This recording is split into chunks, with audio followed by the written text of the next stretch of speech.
আমিরুল মুমিনিন হজরত ওমর রাদিয়াল্লাহু আনহু তাকে চিন্তা করার সময় দিলেন এবং অনুমতি দিয়ে দিলেন, এখন তুমি তোমার অবস্থানে চলে যাও, আগামীকাল সকালে এসে আমাকে সিদ্ধান্ত জানাও।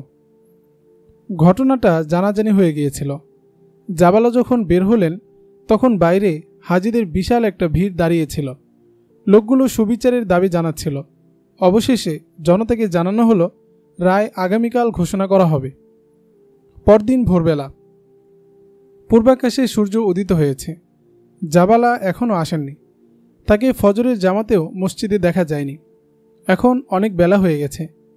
আমিরুল মুমিনিন আদেশ জারি করলেন, জাবালাকে ধরে নিয়ে আসো। কিছু লোক দৌড়ে গেল, দেখল জাবালা ওখানে নেই। তাঁবুটা যথাবৎ দাঁড়িয়ে আছে, কিন্তু ভিতরে মানুষ নেই। জাবালা ও তার সঙ্গীর ঘোড়া উধাও। জাবালা পালিয়ে গেছে। জাবালার কাফেলার 500 লোক মদিনায় অবস্থানরত ছিল। তাকে ধাওয়া করা এখন বৃথা, কারণ এক রাতেরও বেশি সময় অতীত হয়ে গেছে। এতক্ষণে জাবালা নিশ্চয়ই অনেক দূরে চলে গেছে। এখান থেকে পালিয়ে জাবালা তার সঙ্গীসহ মদিনা চলে গিয়েছিলেন। ওখান থেকে পুরো কাফেলাকে দ্রুত প্রস্তুত করে মদিনা থেকে পালিয়ে গেছেন। মদিনার লোকদের জানা ছিল না জাবালা কেন চলে যাচ্ছে আর আমিরুল মুমিনিন বা কেন মক্কায় রয়ে গেলেন। সে সময় রোম রাজা হিরাকল কুস্তুনতুনিয়ায় ছিলেন। জাবালা সেখানে চলে গেলেন এবং তার কাছে ক্ষমা চাইলেন যে, আমি ইসলাম গ্রহণ করেছিলাম এবং ইতিমধ্যে এই ঘটনা ঘটেছে, ফলে আমি ওখান থেকে পালিয়ে এসেছি। শুনে হেরাকল খুব খুশি হলেন যে এমন একটা শক্তিশালী গোত্র ফের তার মিত্র হয়ে গেছে। হেরাকল জাবালাকে আরও কিছু জায়গির দিয়ে দিলেন। এ ছিল ইসলামের সেই শক্তি যে শক্তিটি অগ্নিপূজক ইরানি ও রোমানদের পরাজিত করেছিল। রোম রাজা হিরাকল এর আপন শক্তিমত্তার উপর এতই দম্ভ ছিল যে তিনি পুরোপুরি নিশ্চিন্ত হয়ে গিয়েছিলেন তার রাজত্বে কখনো পতন আসবে না এবং রোম সাম্রাজ্য উত্তরোত্তর বিস্তৃতই হতে থাকবে। কিন্তু মুসলমানরা তার জন্য এমন একটা পরিস্থিতি তৈরি করে দিল যে তিনি এখন পালিয়ে প্রাণ রক্ষা করতে শুরু করলেন। পিছুপা হয়ে হয়ে তিনি যেখানেই গিয়ে আশ্রয় নিচ্ছেন, মুসলমানরা সেখানেই পৌঁছে যাচ্ছে এবং সেই শহরটিকে অবরোধ করে ফেলছে। অবশেষে তিনি আন্তাকিয়ার দুর্গে ঘেরা শহরটিতে গিয়ে পৌঁছলেন, কিন্তু হজরত আবু উবাইদা রাদিয়াল্লাহু আনহু তাকে সেখানে টিকতে দিলেন না। অবশেষে তিনি ক্ষুদ্র একটি শহর রুহায় গিয়ে আশ্রয় নিলেন। ঐতিহাসিক অ্যালফার্ড বাটলার লিখেছেন, তার আশা ছিল তিনি তার বিক্ষিপ্ত বাহিনীটিকে একত্রিত করে নেবেন এবং জমে মুসলমানদের মোকাবেলা করতে ও তাদের পরাজিত করতে সক্ষম হবেন। কিন্তু তিনি যেদিকেই বার্তা পাঠালেন কোনো দিক থেকেই কোনো উত্তর এলো না। যদি বা এলো হতাশাব্যঞ্জক। ইসলামের সেনাপতিগণ রোমানদের বিক্ষিপ্ত বাহিনীটার অনুরূপ নিজেদের ফৌজকেও বিক্ষিপ্ত করে দিয়েছিলেন। ফলে আপন বাহিনীকে কোনো এক স্থানে জড়ো করা রোমানদের পক্ষে অসম্ভব হয়ে দাঁড়াল। হেরাকল রুহায় অবস্থান গ্রহণ করলেন। তার রাজ পরিবারটি তার সঙ্গেই ছিল। 2টি যুবতী কন্যা ছিল, বহু সংখ্যক স্ত্রী ছিল। ওরা স্ত্রী ছিল নামে মাত্র, সবাই ছিল গণিকা রক্ষিতা। এছাড়া সব ধরনের রাজকীয় উপকরণ সঙ্গেই ছিল। এই অবস্থায়ও তিনি ফেরাউনের মতো রাজা ছিলেন। হেরাকল দরবার বসালেন, যেমনটি অতীতে বসাতেন। ঐতিহাসিকরা লিখেছেন, সম্রাট হিরাকল গগন জ্যোতিষীদের পূর্বাভাস অনুযায়ী সিদ্ধান্ত গ্রহণ করতেন এবং তাদের পরামর্শ অনুসারে পা বাড়াতেন। অন্তত একজন করে সুযোগ্য গণক জ্যোতিষী সবসময় তার সঙ্গেই থাকত। যে কোনো পদক্ষেপ গ্রহণ করার আগে তিনি গণক জ্যোতিষীদের জিজ্ঞেস করে নিতেন, এই পদক্ষেপ আমার নেওয়া উচিত কি না। যদি উচিত হয় তাহলে তার জন্য কোন দিন ও কোন সময়টি যথোপযুক্ত হবে। পক্ষান্তরে মুসলমানরা কাজ করতেন আল্লাহর উপর আস্থা ও ভরসা রেখে এবং তারই সন্তুষ্টি অর্জনের নিমিত্ত যুদ্ধ করতেন এবং জীবন কোরবান করতেন। হেরাকল দরবার বসালেন এবং আদেশ করলেন, গণককে হাজির করা হোক। রাজগণক আদেশ পাওয়া মাত্র এসে হাজির হল এবং আদবের সঙ্গে সম্রাটের সম্মুখে দাঁড়ালো।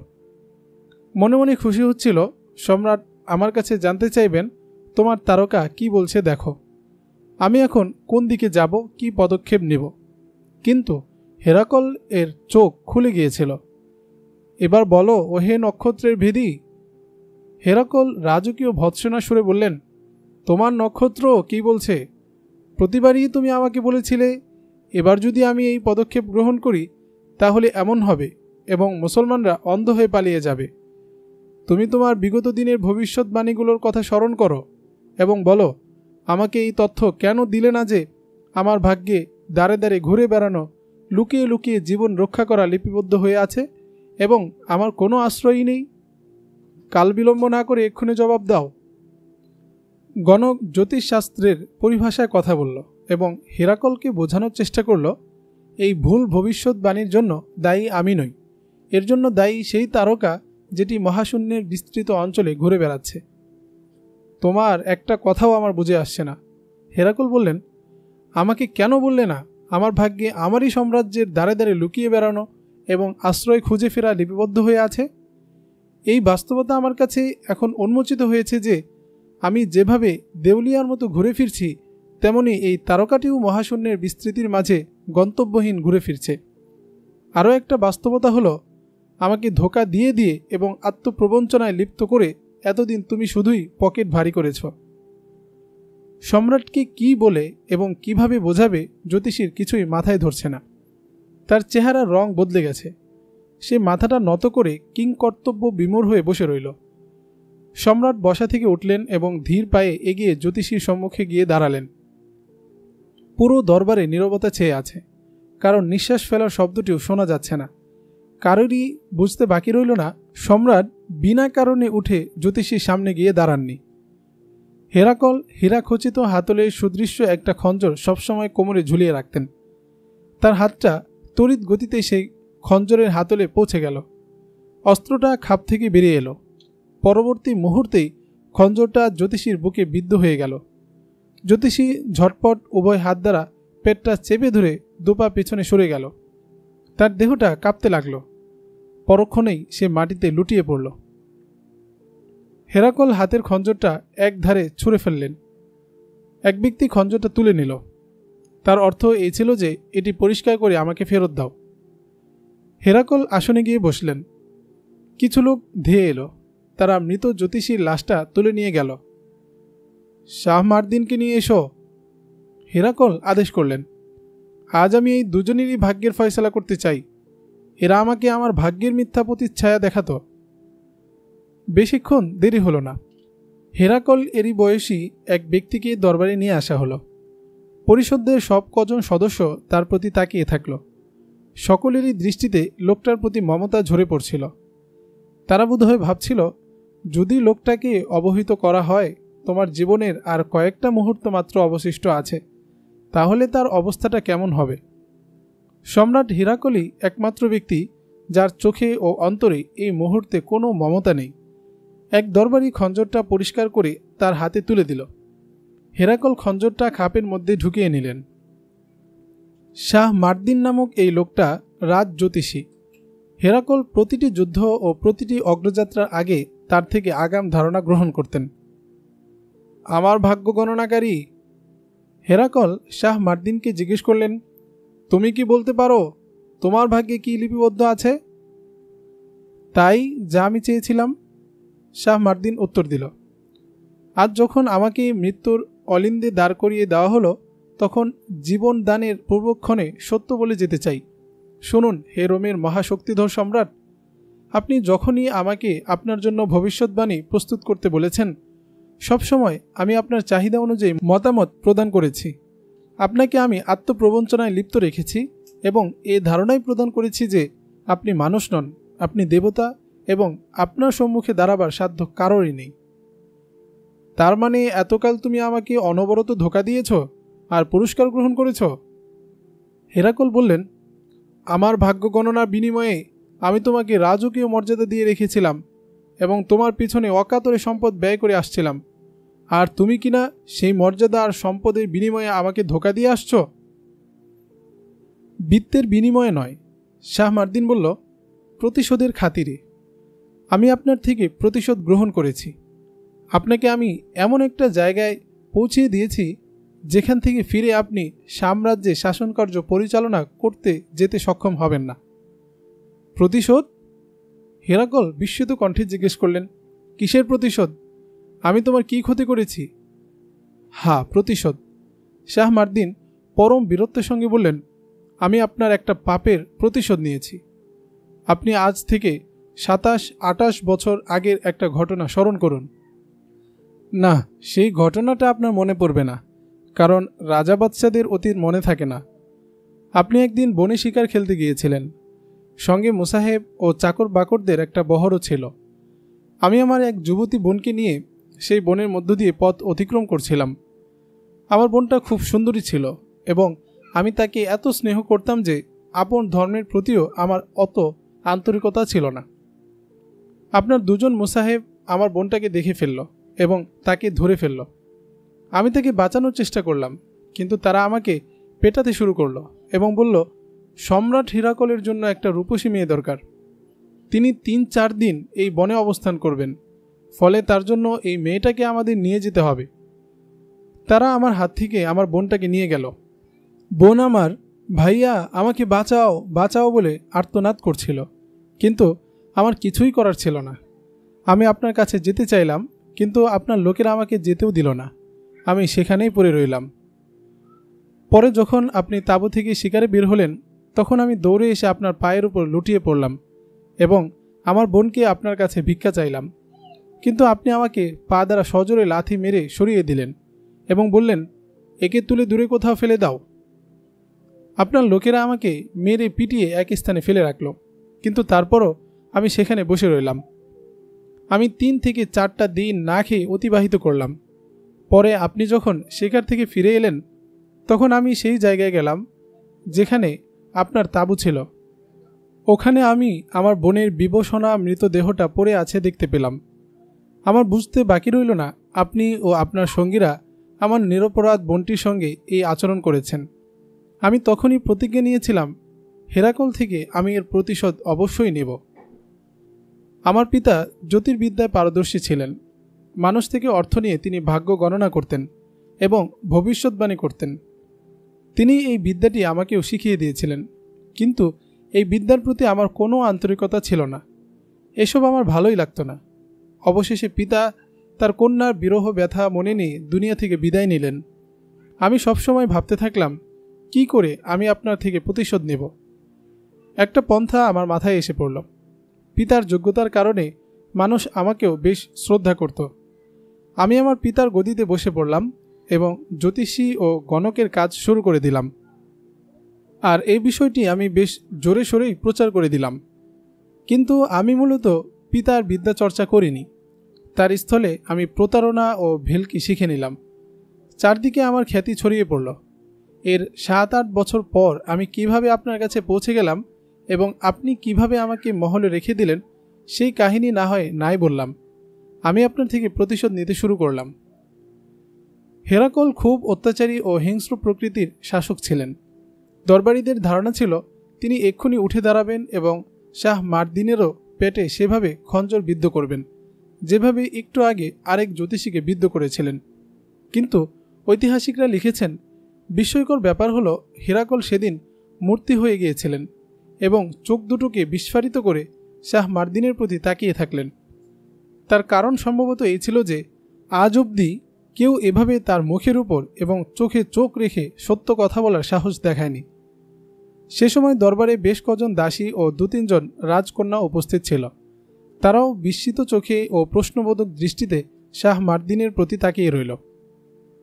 শুনুন সম্রাট হেরাকল, শাহ মার্দিন বলল, নিজেকে এই শক্তির দেবতা মনে করা ছেড়ে দিন, আর অন্তর থেকে এই ভাবনাটাও বের করে দিন যে প্রজাদের বোন কন্যারা আপনার মালিকানা এবং সবাই আপনার হুকুমের দাস।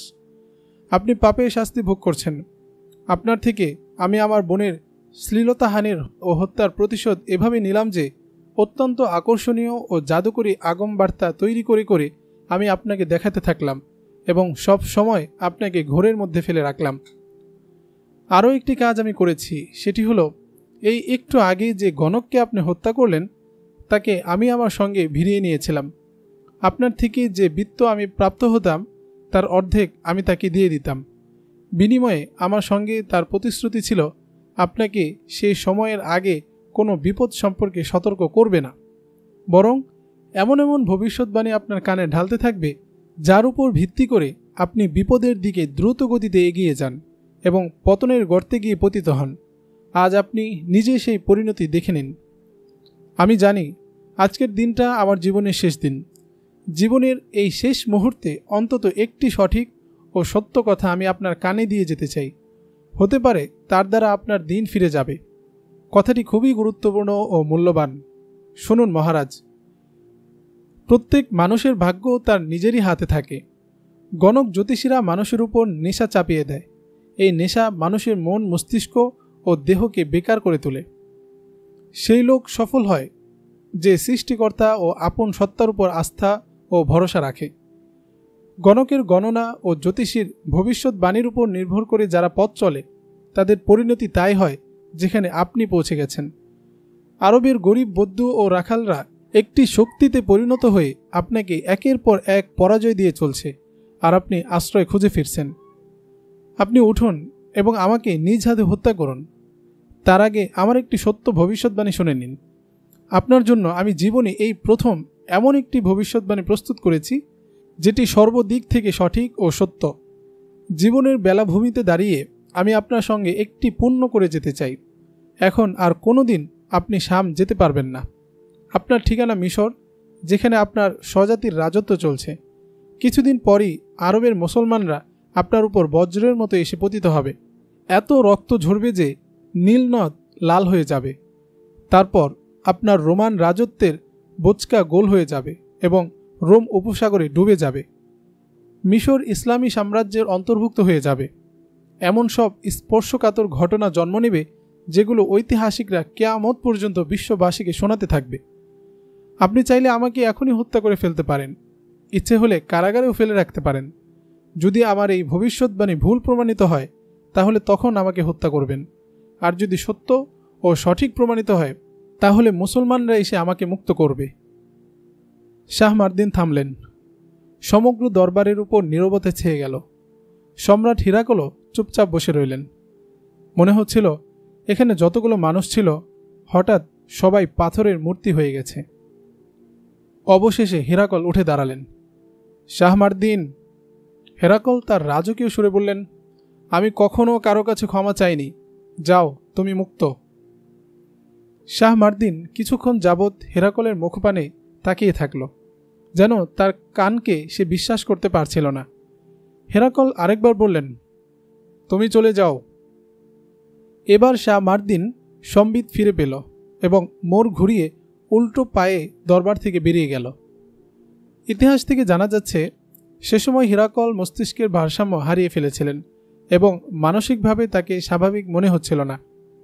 তিনি আরও একটি বিস্ময়কর আচরণ করলেন। নিজের রক্ষী বাহিনীর কমান্ডারকে ডাকলেন এবং তার কানে কানে কি যেন বললেন। কমান্ডার দৌড়ে দরবার থেকে বেরিয়ে গেল। হেরাকল বিভিন্ন কর্মকর্তাকে নানা আদেশ দিতে শুরু করলেন। এই মুহূর্তে তার সম্মুখে একটা মাত্র সমস্যা যে তিনি রুহায় ছড়িয়ে ছিটিয়ে থাকা সৈন্যদের একত্রিত করতে পারবেন কি না। ঐতিহাসিকরা লিখেছেন পরাজয় তার কপালে লিপিবদ্ধ হয়েছিল। কিছুক্ষণ পর রক্ষী বাহিনীর কমান্ডার দরবারে প্রবেশ করল, আবার হেরাকল এর ইঙ্গিতে বাইরে বেরিয়ে গেল। তারপর যখন ভিতরে ঢুকল তখন তার সঙ্গে একজন কয়েদি ছিল, যার পায়ে বেড়ি এবং হাত দুটো শিকলে বাঁধা। লোকটি মুসলমান এবং তাগড়া যুবক ও সুদর্শন। মুখে ছোট ছোট দাড়ি তার পুরুষোচিত সৌন্দর্যকে বহুগুণে বাড়িয়ে তুলেছে। লোকটি কয়েদি, কিন্তু পরিধানের পোশাক আশাক একদম পরিচ্ছন্ন এবং চেহারাটাও ঝরঝরে ও অমলিন। হেরাকলের আদেশে তাকে দরবারের মধ্যখানে দাঁড় করিয়ে দেওয়া হলো। সে সময় পর্যন্ত মুসলমান ও রোমানদের মাঝে যে কটি যুদ্ধ সংগঠিত হয়েছিল সেগুলোতে হাজার হাজার রোমান যুদ্ধবন্দী হয়েছিল। মুসলমানরা তাদেরকে পেছনে পাঠিয়ে দিয়েছিল। আবার কিছু মুসলমানও বন্দী হয়েছিল যাদের সংখ্যা খুবই কম ছিল। হেরাকলের আদেশে 2-3 জন কয়েদিকে কারাগারে রাখা হয়েছিল। অন্যদের সঙ্গে এমন খারাপ আচরণ করা হয়েছিল যে খুদ পিপাসায় কাতর হয়ে তারা ধুকে ধুকে প্রাণ হারাচ্ছিল। মুসলিম বন্দীদের তারা মানুষই মনে করছিল না, কিন্তু কারোরই জানা ছিল না এই 2-3 জন কয়েদিকে হেরাকল কারাগারে রাখলেন কেন? এখন তাদের একজনকে দরবারে হাজির করা হলো। তার পোশাক ও চেহারা দ্বারা বোঝা যাচ্ছে তার সঙ্গে খুবই ভালো আচরণ করা হচ্ছে, তার সেবা যত্ন করা হচ্ছে এবং ভালো ভালো খাবার খাওয়ানো হচ্ছে। তুমি একজন যুদ্ধবন্দী। হেরাকল কয়েদিকে উদ্দেশ্য করে বললেন, যুদ্ধবন্দীদের সঙ্গে এখানে কিরূপ আচরণ হয় তা তোমার জানা আছে। অর্ধেকেরও বেশি কয়েদি মরে গেছে। অবশিষ্ট যে কজন এখনও জীবিত আছে তারা হাড়ের কঙ্কালে পরিণত হয়েছে। কিন্তু তোমাকে আমরা সম্মানিত মেহমান বানিয়ে রেখেছি। কারাগারের প্রকোষ্ঠে এজন্য রেখেছি যাতে তুমি পালাতে না পারো। আমার আদেশে তোমাকে যে সম্মান দেওয়া হয়েছে এবং যেসব সুযোগ সুবিধা প্রদান করা হয়েছে তার বিনিময়ে তোমার কাছ থেকে আমি একটি ভেদ জানতে চাই। আমি আশা করছি তুমি আমাকে নিরাশ করবে না। বিনিময়ে আমি তোমাকে মুক্ত করে দেব। তুমি যদি না বলো তাহলে আমার হাতে আরও কয়েদি আছে, তথ্যটা আমি তাদের কাছ থেকে আদায় করব আর তোমাকে হত্যা করে ফেলব। তুমি একজন দায়িত্বশীল মানুষ। আমি জানি তুমি একটি গেরিলা বাহিনীর কমান্ডার। তুমি যা জানাতে পারবে অন্যরা তা পারবে না। আপনি সম্রাট হন কিংবা সেনাপতি, এসব পদমর্যাদা আমার উপর কোনোই ক্রিয়া করবে না। মুসলমান কয়েদি বলল, আপনার জল্লাদ যদি তরবারিটা আমার ঘাড়ে ঠেকিয়েও ধরে তবু আপনি কোনো তথ্য আমার কাছ থেকে বের করতে পারবেন না। এই চিত্তহারী রূপসী দাসী রাজকন্যাদের একজনও যদি আমাকে দিয়ে দেন এবং সেই সঙ্গে ঢের সম্পদের স্তূপ আমার পায়ের উপর নিক্ষেপ করেন তবু মুসলমানদের গোপন কোনো তথ্য আমার মুখ থেকে বের হবে না। আমি আমার মুজাহিদ সঙ্গীদের বিরুদ্ধে, আমার দিন ও জাতির বিরুদ্ধে বিশ্বাসঘাতকতা করব না। আমরা যদি মৃত্যুকে ভয় করার মতো জাতি হতাম তাহলে আজ তোমার মতো শক্তিধর রাজাকে আমাদের কাছে পরাজয় বরণ করতে হতো না। আমাদের জীবনগুলোকে আমরা আল্লাহর হাতে সোপর্দ করে রেখেছি। আমাদের দেহটি যদি কাটা পড়ে তাহলে আমাদের আত্মা লড়াই চালিয়ে যায়। আমি তোমার কাছে কোনো সামরিক তথ্য জিজ্ঞেস করছি না। হেরাকল বললেন, যুদ্ধ সংক্রান্ত গোপন কোনো কথা আমি তোমার কাছ থেকে জানতে চাচ্ছি না। তুমি আমার ফৌজের বিরুদ্ধে লড়াই করেছ আর আমি মেনে নিচ্ছি তোমরা আমাদের উপর জয়লাভ করেছ। তোমাকে একজন বিচক্ষণ মানুষ বলে মনে হচ্ছে।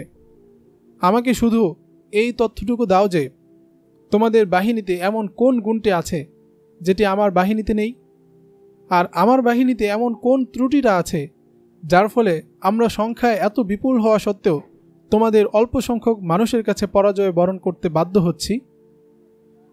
আমার এই ফৌজও ইরানি বাহিনীকে কয়েকটি ময়দান থেকে তাড়িয়ে দিয়েছিল, অথচ ইরানিরা বিশাল সামরিক শক্তির অধিকারী জাতি। হ্যাঁ, এই ভেদ আমি আপনাকে জানাতে পারি। মুসলমান কয়েদি বলল, আমরা ঐক্যবদ্ধ ও ধর্মপরায়ণ জাতি। আমাদের রাসূল আমাদের শিক্ষা দিয়েছেন, সমগ্র জগতের সমস্ত মুসলমান একটি দেহের মতো। এই দেহটিতে মস্তিষ্ক শুধু একটি। সারা দেহ যার আদেশ নিষেধ মান্য করে থাকে। আপনি যদি কখনো আমাদের নামাজ পড়া দেখে থাকেন তাহলে সেই দৃশ্য দ্বারাই বুঝতে পারবেন আমরা যখন আল্লাহর সমীপে মাথা নত করি এবং সিজদা করি তখন আমরা একটি দেহেরই মতো এসব করি। আমরা এক ইমামের পেছনে নামাজ আদায় করি। আপনি বোধহয় জানেন না, যুদ্ধের ময়দানে আমাদের সেনাপতি আমাদের নামাজের ইমামতের দায়িত্ব পালন করেন। তারপর আমাদের আরও একটি গুণ এই আছে যে আমরা জীবনকে কম আর মৃত্যুকে বেশি ভালোবাসি। অহংকার আত্মম্ভরিতার পরিবর্তে বিনয় নম্রতাকে অধিক পছন্দ করি। আমাদের শৃঙ্খলাও ঠিক তেমন যেমনটি আপনার ফৌজের মাঝে আছে। আমাদের একজন প্রধান সেনাপতি আছেন, তার অধীনে কয়েকজন সালার আছেন, তাদের অধীনে কমান্ডারগণ আছেন। এছাড়া আরও ছোট ছোট অনেক পদবি আছে।